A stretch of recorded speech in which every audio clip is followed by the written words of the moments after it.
여러분 안녕하십니까? 계속해서 전북권 뉴스입니다. 유네스코 음식 창의 도시인 전주에서 대표적인 맛 축제들이 펼쳐지고 있습니다. 대형 비빔밥 퍼포먼스가 펼쳐진 전주 비빔밥 축제와 다양한 발효식품을 선보인 국제발효식품 엑스포에 김하은 기자가 다녀왔습니다. 고슬고슬한 밥에 시금치와 황포묵 등 색색의 고명이 차곡차곡 올라간 대형 비빔밥. 맛깔나는 고추장, 참기름과 함께 비벼 천여 명이 나눠 먹을 비빔밥을 완성합니다. 남녀노소 좋아하는 맛에 함께 나눠 먹는 정까지 외국인들도 그 매력에 빠졌습니다. 새로운 것 같아요. 집에서는 잘 안 먹는데 오늘 축제를 한다고 해가지고 와가지고 아들이랑 해가지고 너무 맛있게 잘 먹고 있습니다. 왕이 신하나 종친을 대접할 때 먹기도 했다는 비빔밥. 놋그릇에 궁중 복장까지 하고 먹으니 그 맛이 왠지 더 특별하게 느껴집니다. 갖가지 향토 재료들은 음식 명인들의 손길을 거쳐 작품으로 탄생했습니다. 먹기 아까워요. 딱 보기만 해도 그냥 하나만 집어 먹어도 그냥 배가 딱 찰 것 같아요. 너무 맛있게 보여가지고. 임실의 대표적인 발효식품인 치즈를 직접 만들고 늘려보기도 합니다. 발효 음식 특유의 구수하고 깊은 향내가 풍겨오는 국제 발효식품 엑스포 전시관에는 하루 종일 사람들의 발길이 이어졌습니다. 고추장과 된장 등 전통 장류부터 와인과 식초 등 20여 개 나라의 대표 발효식품이 한자리에 모였습니다. 된장, 청국장 그런 거요. 집에서 이제 여기서는 도시에 사니까 잘 해먹을 수 없잖아요. 그러니까 이런 데서 와서 조금씩 보고 사가고.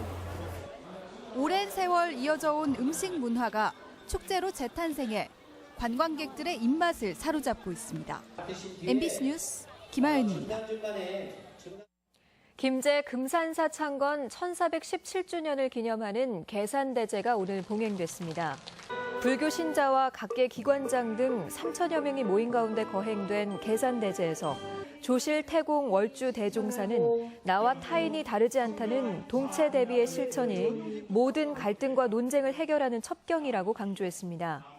금산사는 599년 백제법왕 원년에 창건됐고 진표율사가 미륵전을 건립한 뒤 미륵신앙의 본선으로 자리 잡았습니다.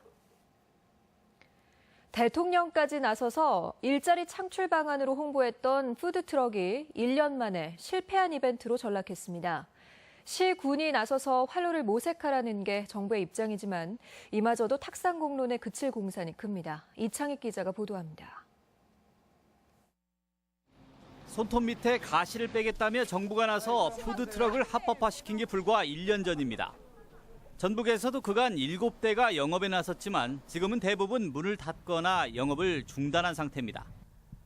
전주 어린이회관 앞에 푸드트럭 2곳도 손님이 없어 문을 닫은 지 오래입니다. 매출은 아예 그냥 제로로 잡는 게 나아요. 왜냐면 커피 2잔 10,000원 팔고 막 그런 적도 있고 못 파는 데도 있고. 현행 식품위생법은 푸드트럭의 경우 이런 식으로 특정 장소를 지정해놓고 이동 영업을 하지 못하도록 하고 있습니다. 입지를 잘못 정하면 당장 1년 농사를 망치는 구조입니다. 또 최고가 경쟁 낙찰이라는 현행 입찰 방식은 돈부터 내야 하는 시스템이라 생계형 서민들에겐 부담이 아닐 수 없습니다. 패턴을 그걸 뽑다 보니까 정말 너무 어려운 점이 많고 기존으로 못 가는 사람들은 전혀 혜택이 없는 거예요. 뒤늦게 정부는 최근 관련법을 조례에 위임해 축제나 행사장에서도 이동 영업이 가능하도록 운영을 시군에 맡기고 있습니다. 다중문화시설이라든지 사람이 많이 있는 집합장소 이런 데를 더 추가로 지정을 해가지고 푸드트럭 활성화는 무엇보다 이동인구가 많은 기존 상권과의 경쟁이 필수지만 시군이 적극적인 조율에 나설지는 의문입니다. 대통령의 말 한마디에 덜컥 추진에 나선 정부의 성급함은 결국 달리지도 못할 푸드트럭을 만들고 말았습니다. MBC 뉴스 이창익입니다. 전북교육청을 포함해 교육부 정책과 방침이 다른 교육청들이 올해 재정운용평가에서 또다시 낮은 평가를 받았습니다.